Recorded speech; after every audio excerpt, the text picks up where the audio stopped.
Am I the asshole here for refusing to cook my boyfriend dinner? Okay, so here's the deal. I, 26 female, have been with my boyfriend, 28 male, for about 2 years. We live together, and I'm the one who usually cooks because I enjoy it, and honestly, I'm just better at it. He can boil water sometimes. Anyway, last night he came home from work and immediately plopped himself on the couch. I asked him how his day was, and he just grunted at me like I'm his roommate or something. Whatever, I let it slide. Then around 7 p.m. he's like, "What's for dinner?" And I told him that I hadn't started cooking yet because I'd been busy cleaning the house and doing laundry. He kinda scoffed and said, "Well, I've been working all day. Can't you just throw something together?" And that just rubbed me the wrong way. Like, yes, you work a 9 to 5, but I work too. Freelance, so at home, and I also handle 99% of the housework. I told him he could figure out dinner himself, and he got all pouty and said he was too tired and didn't know what to make. I suggested ordering takeout, but he said he didn't want to spend money. Long story short, I stood my ground and didn't cook. He ended up eating cereal and was super passive-aggressive the rest of the night, slamming cupboards and sighing dramatically. This morning, he made a snide comment like, guess I know where I stand now. And now I'm wondering if I was too harsh. Like, I get that he's tired, but like, so am I? I feel like a jerk, but also not his personal chef. Am I the asshole? In the comments, This Place's Peanut says, "Not the asshole. Do not marry and do not have kids. Find a partner in all of life and its mundane domestic tasks." OP says, "Thankfully, we are both child-free. I'm definitely rethinking things though."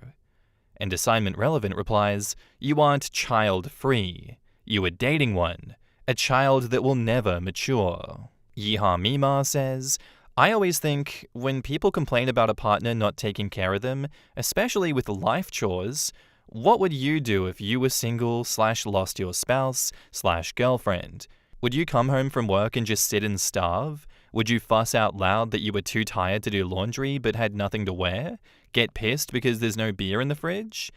Only mums and dads have to take care of babies. No one else on this planet owes you a home-cooked meal on demand. Not the asshole." It sounds like he had a long day at work and was exhausted once he got home, but that's not an excuse for him acting like a baby about everything though. Sounds like it's time to have a discussion about fairly splitting who does what. Not a rigid schedule or anything, but just that you shouldn't be expected to cook dinner every single night because you work too. That lately you feel the bulk of everything is on your back just because he's been working all day. Because you haven't been? People seem to think that someone who works at home lounges on the couch all day binge-watching Netflix. They don't. OP says, "I've tried to discuss splitting the chores more, but he says he works so hard, he probably couldn't do them right. I don't think that he sees my job as that hard because I don't work in an office like he does or make as much money." Glittering War replies, "How did he manage before you were living with him? You've said elsewhere that you've only lived together for 6 months. So, is he full of shit because he managed his life before you, or was he an absolute useless and helpless mess of a person and you decided to date him? One looks worse for him and the other worse for your choices." OP replies, "He lived with some college friends before we moved into our apartment. He never really discussed chores before living together, so I don't know if he contributed more when he lived with them or not." I understand that the way the story is presented, it's like, oh, he needs to pull his weight, he needs to do his shit. And I agree with that, I absolutely agree. To me, this is reading as weaponized incompetence, and, if this is the first time that this has happened, it's good to get on this and be like, no mate, we're an equal household here. You're able to look after yourself. I'm not going to wait on you night and day with food. But if this is not the first time, and he always says, well, I work harder, I make more money, I do more than you, that's not fair to say that. That's not a good thing to say to your partner.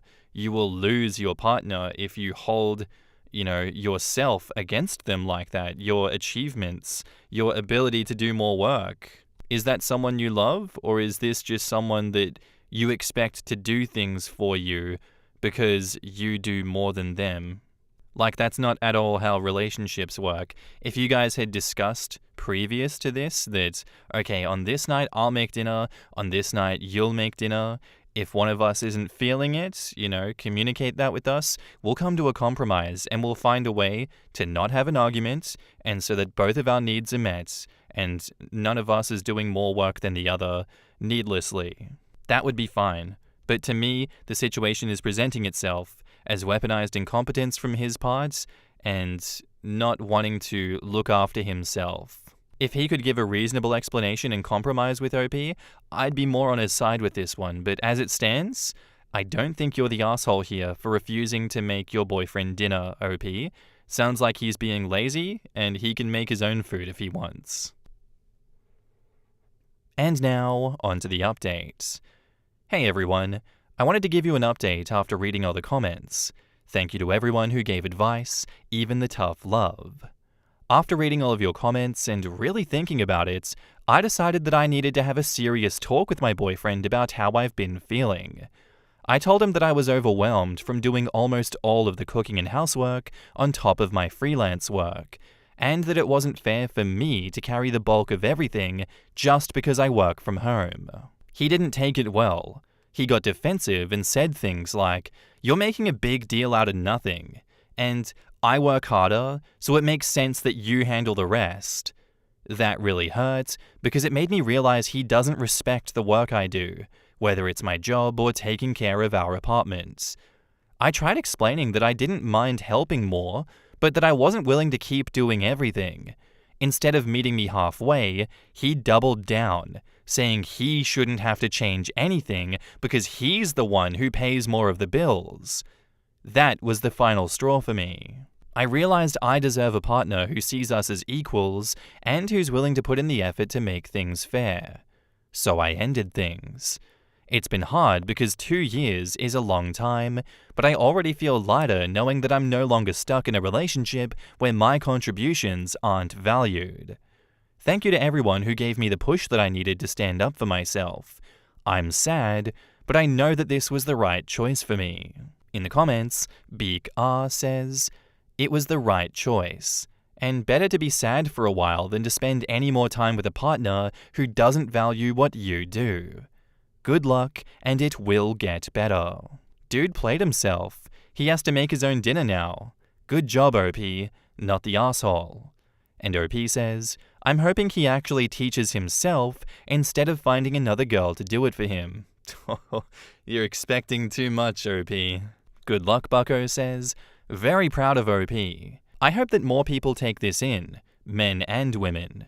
Your title in the relationship is partner, not mum, dad, caretaker, birth giver, chore doer, none of that. In a partnership, both people step up and always have the strength to walk away if the other 50% of said partner isn't willing to step up." Snowman Sweet says, "Well, now he can work extra hard cleaning up his own damn messes and making his dinner every night until he cons some other poor woman into a relationship. Or much less likely, taking responsibility for being a shitty partner and learning from it." And while it is much less likely, it's always possible. Hopefully this could be a come-to-God realization for him, and he doesn't continue the cycle of weaponized incompetence, but you never know with these people. It's kind of like a dice roll. And the fact that he doubled down on it as well is insane, because that to me shows that he was comfortable enough to stand his ground against his partner and be like, "No, I will not listen to you. I'm doing what I want and you're doing what I want." So good luck to him going forward. I'm sure that's going to work out so well for him in life. Thank you for standing up for yourself, OP. Thank you for doing the right thing and leaving his ass when he was being a little baby. He's being a big little old baby. And you don't need that shit in your life because you're child free. Anyway, I'd love to know what you guys have to say about this one down in the comments below. Let me know. Am I the asshole here for moving across Canada without telling my parents after they missed my high school graduation? I'd like to preface this by saying that I'm 19, although fresh out of high school, I missed a year due to medical issues. I, 19 female, recently graduated high school, and my parents missed the ceremony in favor of my little brother's, James, 12 males, championship game. Their defense was that he had tried so hard to make the team, and it wouldn't be fair to him if they weren't there to help support. They told me that since I'd already graduated, I didn't have to worry about losing my diploma the way my brother could lose the game. Spoiler, he was benched the whole game, and his team lost 4-2. My parents have always missed my milestones in place of my brother's less significant achievements. For example, they missed my Sweet 16 party in place of his end-of-year concert. Besides the fact that my parents forgot I exist 99% of the time, and I've been working a job and saving since I was 13.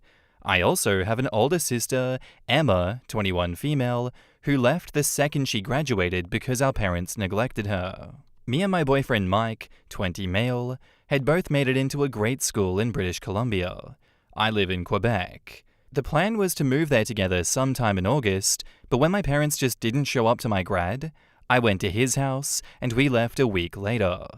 They were used to me being gone for extended periods of time, but when I didn't even send them an angry text after they were a grad no-show, they called. I answered and informed them that I was in British Columbia and would no longer require their non-existent parenting. Since then, I've been bombarded by family on both sides, and I've been ignoring all of them. Until I got one from my mum apologizing and asking to meet up on Zoom or FaceTime. Mike says it won't be different from the other times, but what if it is? Most of my family has been attacking me using some not so socially acceptable words, which make me wonder, am I the asshole? In the comments, Vanda611 says, see, the thing that your family doesn't seem to get is that if parents aren't really bad at parenting, their kids don't flee at the earliest opportunity.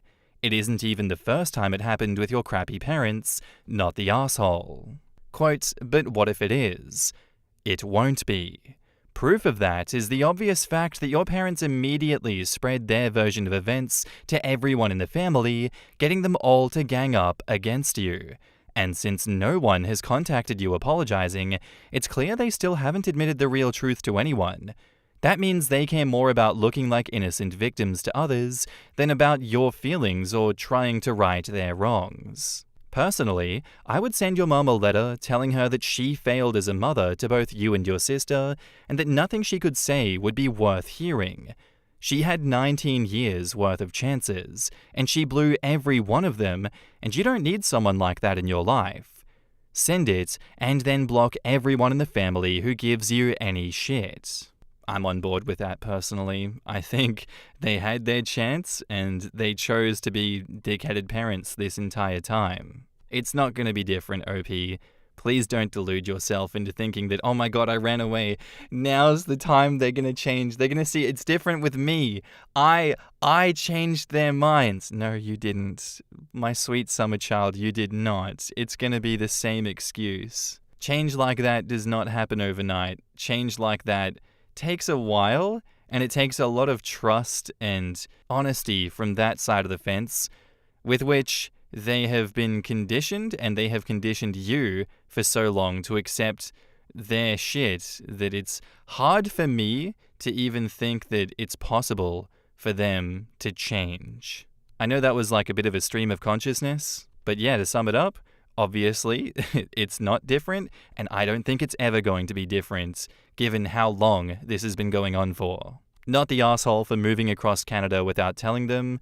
You know, you're just following a trend at this point.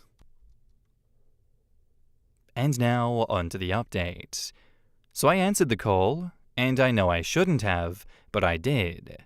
Mum made small talk for a while before informing me that she had done a deep dive into Mike, my boyfriend. I had already known that his family was very well off, but clearly she didn't, as she made it seem like I had struck gold. Oh my god. This wasn't on my bingo card. What's wrong with this woman? She then began to trauma dump about her life since I left. James broke the living room flat screen TV, Dad lost hours at work, Mum had to get a part-time job. I felt like she thought that I was now a money machine, like what? Just for context, Mike and I are both studying engineering, with James planning on going to med school. I then left the call after she asked if I could sponsor her and my dad's trip to visit me. Now, Christmas is quickly approaching, and she emails me James's Christmas list. Like, no, I'm not spending that kind of money, $2,000, on that brat. Mike pays for almost everything, and he insists he wouldn't mind if I used his credit card for gifts, but I would feel terrible. Is Mike alright? What's going on? I'm also trying to decide who to spend Christmas with. Thanks, everyone. Edit, I've bought James things from his Christmas list before. I stopped once we stopped spending as much time together due to studying, and he's been an asshole these past couple of years. In the comments, Machine Lord Zero says, not the asshole. Mike was right, they suck. Sending you the Christmas list like that? Nah, they're not sorry. Yeah, they may not give two shits about OP, but her boyfriend's family's money will always be close to their hearts. Finally, our daughter is useful. I hope she marries this wallet, ATM, boyfriend, says the mum, probably. That was my first thought. I would go no contact with the parents and any family that spoke up for them. I hope that OP invests in therapy. I understand her heart longing for parents who love and care for her, but those aren't the parents that she has. They will never be the parents that she wants.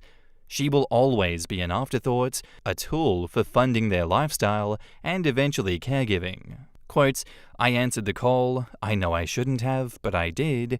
Now block the number, and under no circumstances should she let her parents back into her life. Now that they know the boyfriend's family is well off, who wants to bet that they start trying to leech whatever they can? Oh, absolutely. I don't understand why OP's boyfriend wants to fund the Christmas presents at this point for the golden child. I don't know why OP is even entertaining the thought of these people. This is why youngins need life experience, either through lived experience, learning things the hard way, or just reading accounts like this online.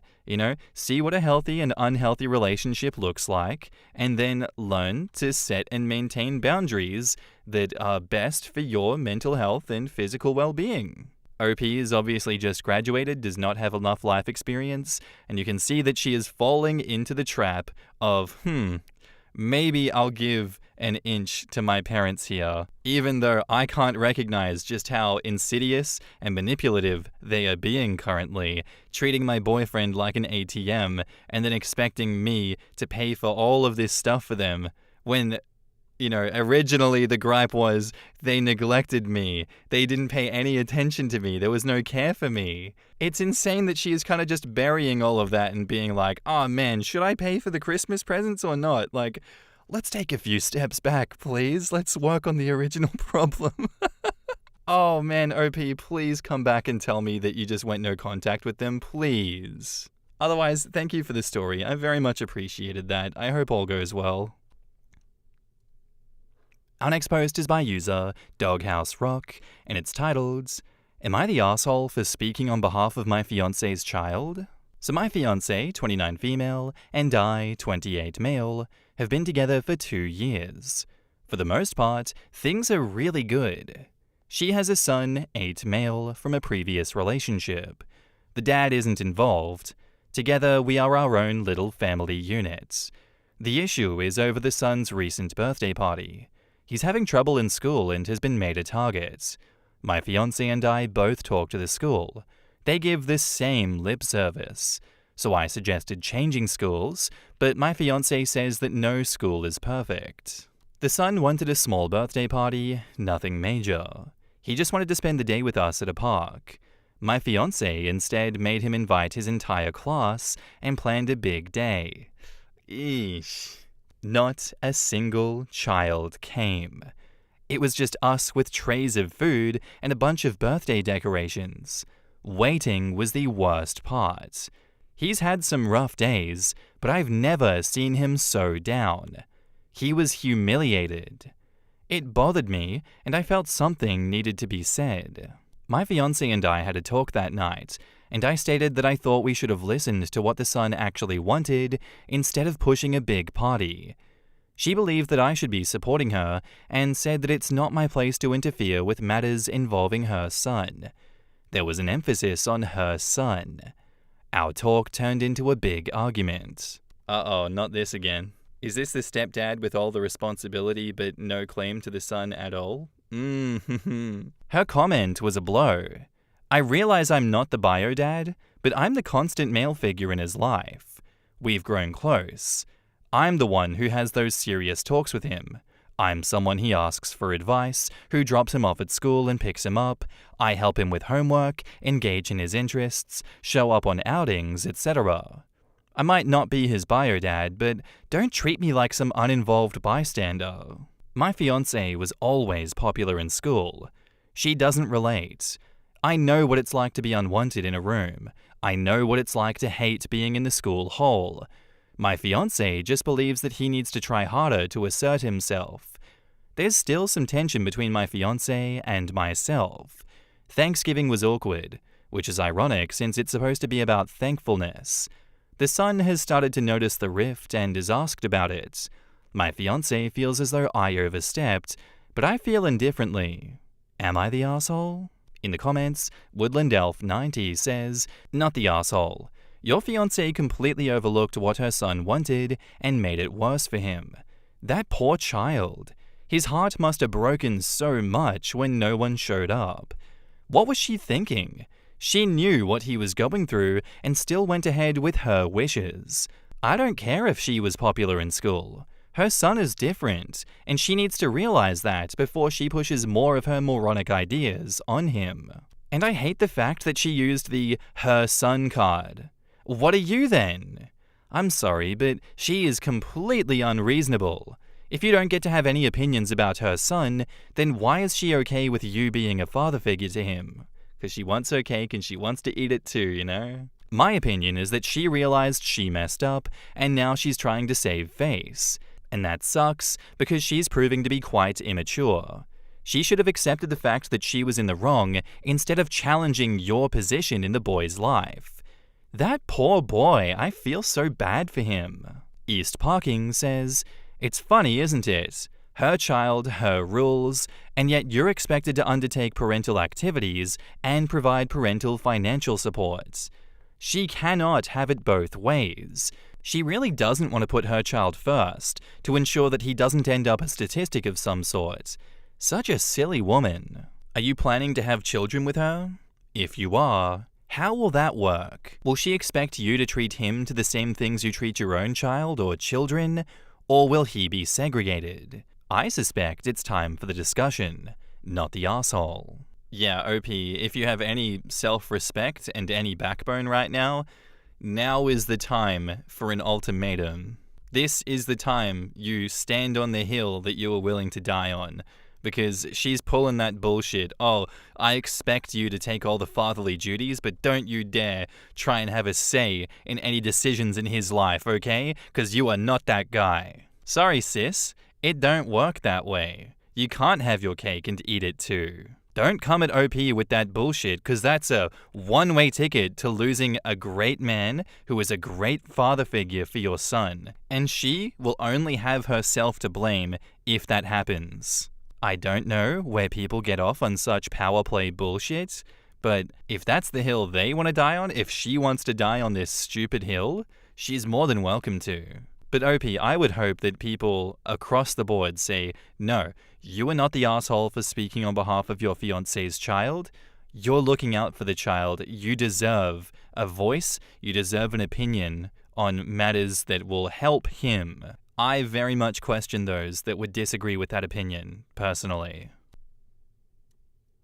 And now, on to the update. Thanks everyone for the input. The outside perspectives helped me, 28 male, tackle the situation with my fiancée, 29 female. Things were still rocky between us. We've had fights, but we're usually able to communicate. This issue was different. We both felt strongly about our stances with her son, 8 male. The son noticed the rift and took it as we were disappointed in him after the birthday party. I reassured him that nothing was his fault. My fiancée usually leaves these kind of talks to me because she says that I'm better with the emotional stuff. I wasn't sorry for speaking up. He was humiliated, and it happened because of him being forced into a party he never wanted. My fiancé and I arranged to talk while he was at school. She felt that we needed to hash things out too. It was my hope that we could work towards a solution. We both started off apologizing for contributing to the fight and letting it drag out. I told her that I was hurt by how dismissive she was of me and how I needed to keep out of the issues with the son. She's never pulled that card. She wanted me to have a presence with him. She said that she spoke out of anger and didn't mean any of it. She felt judged and took everything she was holding in out on me. I expressed that the son needed an advocate, and he sometimes struggles speaking up because he wants her approval. This was something we discussed before. She admits that pushing a party was wrong. She said that she loves the role that I take with the son, but feels that he and I connect in a way that they don't, and that's hard for her. I tried reassuring her that she's his mum and no other bond could negate that. She's one of the only people he wanted to spend his day with. I'm here to support both of them, but that doesn't mean agreeing with her on everything. I feel chasing popularity will only be trouble as he gets older. Something that was recommended on here was therapy. I thought that it would be good for us. She wasn't entirely closed to the idea. She's hesitant about the notion of therapy. The son will be changing schools. We're also looking for clubs for him. He has a talent for drawing. I'm honestly impressed every time. I'm encouraging my fiancé to embrace his creative side. I believe that my fiancé means well and wants the best for the son, but I feel that she has to be more receptive of what he is telling her. He may never be popular. Most kids aren't. It doesn't mean that he's doing something wrong. Kids and people in general can be cruel. I even told her if she and I had gone to school together, her friends probably would have made fun of me. The son's experience is his. He'll come into his own. Overall, we did better talking instead of going at each other, which is better for everyone involved. I'm still going to speak up for the son. When I was his age, there were times I wished someone spoke up for me. Thanks again to everyone for the support. I really appreciate it. In the comments, Hungry Book says, has the mum ever had a heartfelt one-to-one convo with her child on how he truly feels? Like actually get down to his level and ask what he truly wants in life and such? You would be surprised at how much 8-year-olds can express their wants and needs. This was definitely a wake-up call for OP's fiancé, when the future step-parent has a better relationship with your own son than you do. The important thing is how she responds. If she can listen to their son, or if she'll slip back into projecting expectations again. I'm glad that she's at least aware of what she's done wrong, and she doesn't just deny her involvement in all of this. To me, that's a very healthy sign that they are going to figure this out together, and they are going to work on what is not working. And I get that she's hesitant about the notion of therapy, but I do think you need it. An impartial third party that helps cut through the noise for the both of you. Surely that can only be a good thing, right? If not for your relationship, then for the good of your son, for the future of the son, as you say. You keep referring to them as the son. Are they not your son? Do you still not have claim as a father figure after all of these years that you have spent with this child? To me, even just that, saying the son instead of my son potentially needs to be worked on in therapy. As always, thank you for bringing us this update. You don't have to do it, you're never expected to do these things, but it's really insightful to see just where these situations lead. And I'd say this is a very much positive outcome for this situation, so again, I hope all goes well in the future. All the best of luck with it. Our next post is by user ThrowRA Canning 1900, titled, My 42 female, husband, 42 male, has informed me that he intends to go on a gaycation with his brother-in-law, 35 male, in Ibiza. How do I handle this? Hi there. I really wish I didn't have to make this post, but here goes. So my husband and I have been happily married for about 16 years, give or take. We both have stable careers, good family life, and are fairly fortunate despite the cost of living racking up the UK right now. We have 2 boys, 15 and 10, and up until this Sunday, thought that we had it pretty good. We argue sometimes, of course, but have never gotten too bad, and we have a pretty decent sex life with some exploration, but I won't get into that. He's perfect. He's the perfect partner, besides the gaycations every now and then. Long and short is, on Sunday, just after I dropped off our boys at their friends', my husband asked me if we had the house alone, and more importantly, do I have a minute? And I said yes, and he sat me down and got out this printed poster for some sort of orgy, and started explaining to me the concept of a gaycation. How it's where straight men go to somewhere with sun, sand, and booze, and become gay for the duration of the trip, but that's fine because it doesn't actually count, because what happens on the gaycation stays on the gaycation. I was just completely silent and mortified, even more so when he said he was looking into booking a trip to Ibiza next year with his brother-in-law, his sister's husband, to experience it for himself. When he finally let me speak, I just said, I need him to be clear with me. Is he gay? Because if yes, that's okay, but we need to figure out what happens going forward. I didn't let myself get angry or upset. I was just stunned. He swore up and down how he's not gay, and he's 100% attracted to women, and of course, still loves me and our boys. So I said, well, do you think that you're bi, maybe? And he got very defensive, saying how I need to drop the accusations, and that this is the beauty of the gaycation. It allows straight men to experience gayness without actually being gay, and how it's like going to an aquarium. Yeah, but when you go to an aquarium, you don't have sex with the fish. This is not an episode of South Park. And again, he was adamant that he doesn't find men's bodies or genitalia exciting at all, but he needs to experience this, apparently. He needs to experience this. Oh, yeah. I said, well, I'm not really comfortable because even if he was bi, this would be explicitly cheating on me. And he got angry and reiterated that he's not, because that's the beauty of the gaycation. I just had enough and I left the room. This is just a South Park episode, like, come on. Randy is going on a gaycation. Randy is convincing Sharon it's not gay. I ignored him for the rest of the day, but we spoke at tea where I again asked him, why does he want to do this so bad if he's not gay?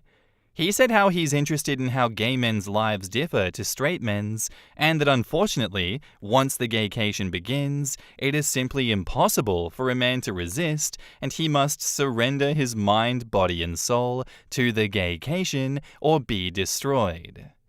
I really can't put into words how surreal it was, because he was speaking so matter-of-factly, and he again insists that this is a thing that straight men do all the time, and how he's actually doing it a bit late.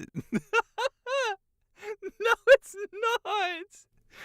I just said to him that if he has any love for me, then he can't go ahead with this, and if he does, the marriage will be dead. We didn't speak any more after that. Since then, he's mentioned no more of it, but somehow, and this is what scares me a lot too, that decision genuinely seems to be tearing him up. He didn't go into work on Monday, and only went in a half a day yesterday, because he told them that he just felt too ill, and he just looks distraught every time I see him.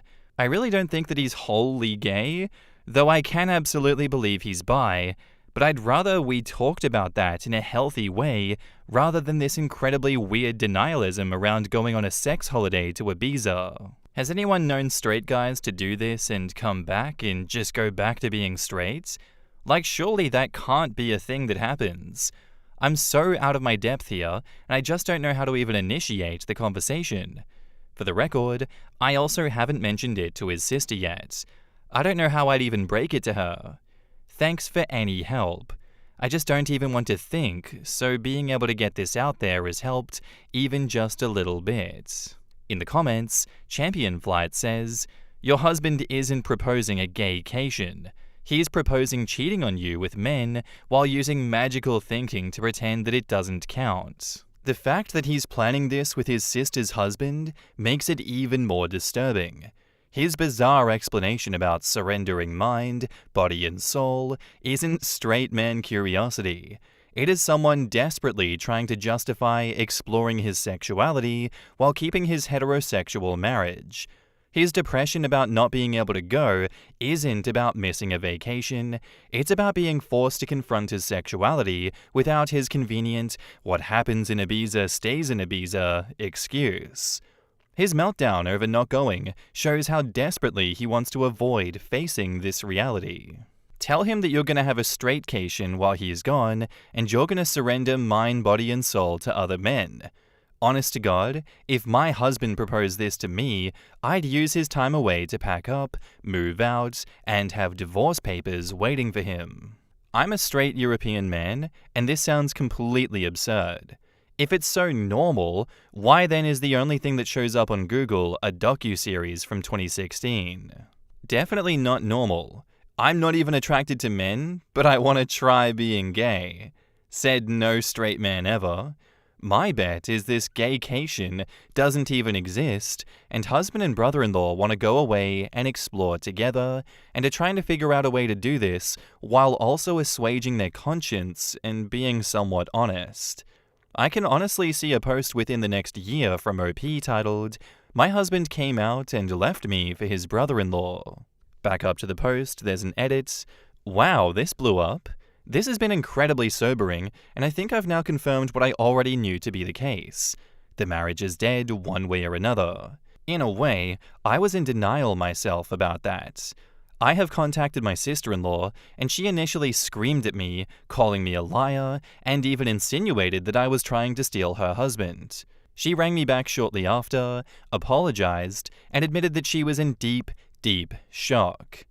I have asked my parents to look after the boys, and we're going to meet tomorrow to discuss this deeper. I have also texted my husband and told him that we will need to make alternative accommodation arrangements, but he will not be sleeping here tonight, and a bag will be waiting for him. I'm not sure if the mods want to lock the post or not, but I think I've got my answers. Thank you for all the kind words, especially Champion Flight, who really gave me the good dose of reality that I needed. P.S. I see a lot of people asking about the aquarium, and at risk of doxing myself, there's a pretty famous aquarium in the UK called The Deep. At the very end, you walk through a tunnel that goes underneath the main fish tank, so it's quite immersive, I suppose. My husband explained the aquarium thing in that it's a bit like that. You go there and you observe the fishes. You even get a bit up close, but you never actually enter the water, get emotionally invested, or become a fish, gay. So it doesn't really count. That's so insane! It was a very bizarre analogy, and I pointed out that it still makes no sense, and he just got more in a huff, and how I just don't get it. And frankly, I still don't.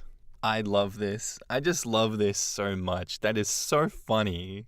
Why do people have to be so insane like this? Like, can you not just be normal? If you're gay, just come out as gay, divorce your wife, and stop trying to have your cake and eating it too. Doing all this analogy bullshit is just so convoluted.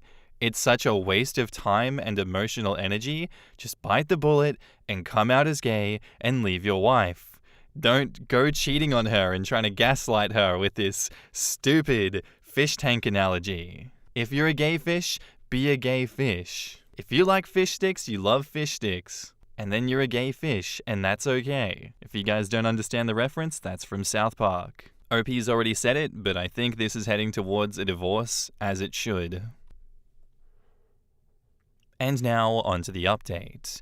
So when I last posted, I had contacted my husband to tell him that he wouldn't be staying at home tonight, and a bag would be waiting for him. As you can imagine, we argued. Quite badly.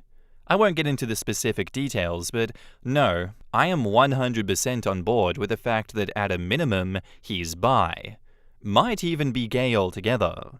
We've had arguments in the past, but I've genuinely never seen him have such a childish tantrum before, screaming about how I just don't understand the gaycation.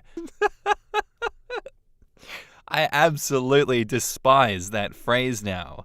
and insinuating that I'm actually homophobic because I refuse to allow him to participate in this cultural exchange within the gay community.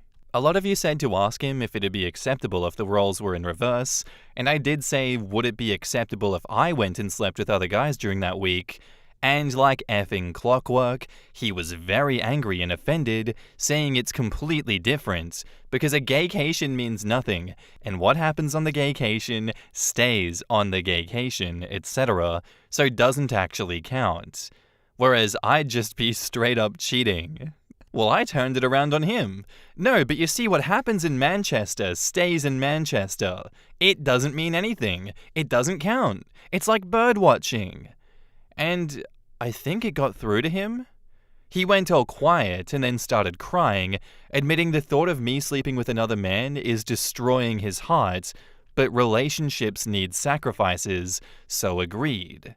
While in tears that when he goes on the gaycation, I'll get 1 week in Manchester to do whatever I want.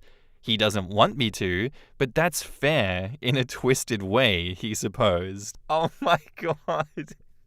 He's trying so hard to justify this. Oh my god. I told him to get out of my house. Thankfully, he left without a fight. I know it's incredibly petty, but I also drained the joint bank account, which is legal in the UK, so he couldn't try to use it against me. About an hour later, I got rang up by his mum, my mother-in-law, who just screamed and screamed about me being a cheating whore, how I was horrible, what about the kids, etc. Mother-in-law be like, what happens on gaycation stays on gaycation, you don't understand. When I finally got my composure back, I just said, ask your son about the gaycation. Obviously at first she got angry, but I said no, just ask him about the gaycation. He'll explain. But she called me an effing joke and hung up. Later on, getting into the evening, I got another phone call from her in floods of tears. She was very apologetic, and I told her she doesn't need to be the one to apologize. She was so upset that she put father-in-law on the phone, who, while he sounded calm, I could just sort of tell that he was on the warpath. Again, very apologetic, and said he overheard that phrase, asked my husband, and husband initially said, no, it's nothing, before explaining how it's a modern thing men do, etc., and gave them the same spiel about how what happens on the gaycation, men cannot resist the gaycation, how a man must surrender to the gaycation, etc. Father-in-law just said they told him to leave or they would call the police. Don't care where he goes, but he wasn't staying there. Husband tried to call me while I was on the phone, but I just ignored it, and father-in-law just said that he was so sorry for me, and they have my corner in this, so that's one thing. I told them to be there for their daughter because it sounds like brother-in-law is involved. Husband didn't tell them that, and father-in-law just said that he had to go because he was so angry. Got a text from my husband after the phone call, which was all weirdly rambly, saying about how I'd abused the gaycation to destroy his marriage and destroy his life, and again insinuated that I and his parents were homophobic for doing such a thing. I told him that we'll talk when he grows up, and I blocked his number. I took a day off work myself to have the locks changed this morning, so that's £500 gone, but whatever. At least I know he won't be coming back. I'm going to look into how to proceed with a divorce, and then we'll move on from there. Oh, of course, there's also the brother-in-law. So I haven't yet met with sister-in-law. She was in such a state and has taken this far worse than I have, for reasons that'll be very clear soon. We're going to maybe try tomorrow, but we did talk over the phone and I eavesdropped on the conversation with her husband, where she put her phone on speaker and I went on mute. Her husband got home earlier. She made him come home, told him there was an emergency, and just said to him, "Can you please explain what a gaycation is?" She told me afterwards that she was praying he would look confused or just be like, "What?" or anything like that. But instead, he just sat her down and explained that a gaycation is a new thing where straight men go to gay hotspots and participate in gay sex acts, but it doesn't count because there is no investment, and because what happens on the gaycation stays on the gaycation. He said the thing. He said the thing. He said that it's like writing down angry thoughts and putting them in a drawer. You never have to see them again. The whole time, sister-in-law is in tears as he just calmly bats off the same points my husband did about how it doesn't count, and he even did the whole "it's impossible to resist, you must surrender or be destroyed" shit. I seriously think they must be speaking to a dominatrix or something. Are there even male doms? Because surely neither of them are that into this to actually make that up on their own. I really don't want to go into what was discussed for her sake, but it did become very apparent to me that brother-in-law is into sissy hypnoporn, and at times conflated that with the concept of a gaycation. Huh. There was this utterly surreal moment where sister-in-law is just trying to wrap her head around this, while also in floods of tears, and he explains, so genuinely, so matter-of-factly, that for most men, the gaycation is either a one-time or annual thing, but some men go on the gaycation for years, and others simply never return, because they use hypnosis and mind control to be totally feminized into a state of permanent pseudo-gayness. That's so crazy. She said in disbelief, surely if you're taking it up the arse willingly because you want to, that makes you gay. And he said no, because that's the beauty of the gaycation. You can do all this gay stuff, but you don't interact with the wider gay life experience. She asked him if the sissy stuff is what he wanted, and he said not on a long-term basis, and was adamant that this is something that all straight men do. But she wouldn't get it because she's a woman. Then there were more insinuations of homophobia. Well, that marriage is dead too, I suppose. The whole ordeal ended when she said to him that he has a choice to make, and he said no, he doesn't need to make this choice because the beauty of a gaycation is that it allows him to keep his marriage because it doesn't count.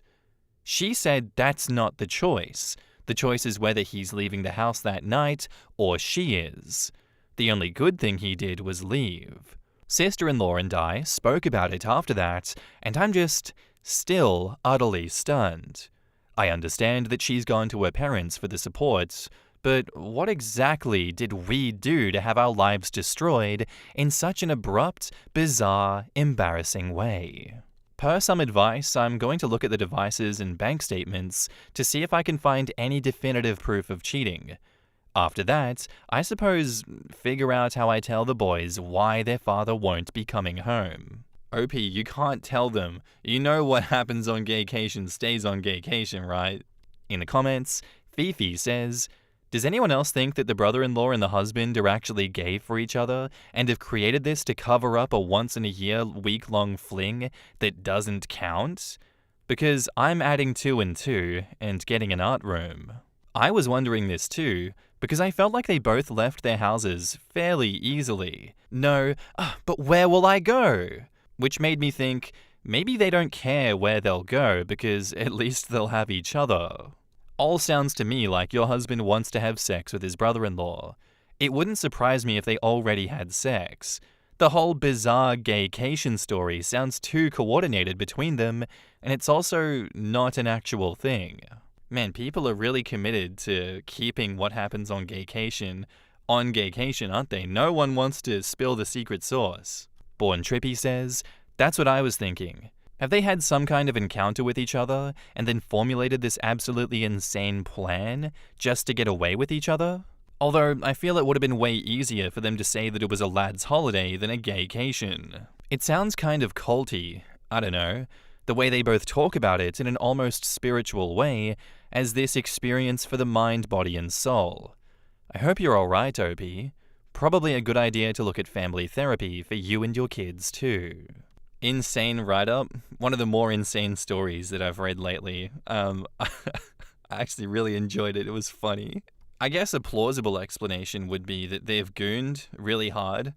They're just on some forums online, and they've delved really deep into, like, fetishes. These two are just, obviously, to me it seems like they're sleeping with each other, the partner and the brother-in-law, and together they've delved way too deep into fetish content and it's leaking out into real life. And what happens online is so different to what happens in real life. And when you are so deep in fetishes, don't put those fetishes onto unsuspecting people in the real world. What's wrong with you? Look how gross it is when a fetish that extreme is put into the real world onto unsuspecting victims. It's just not good. It's giving cult vibes. It's giving Jonestown vibes.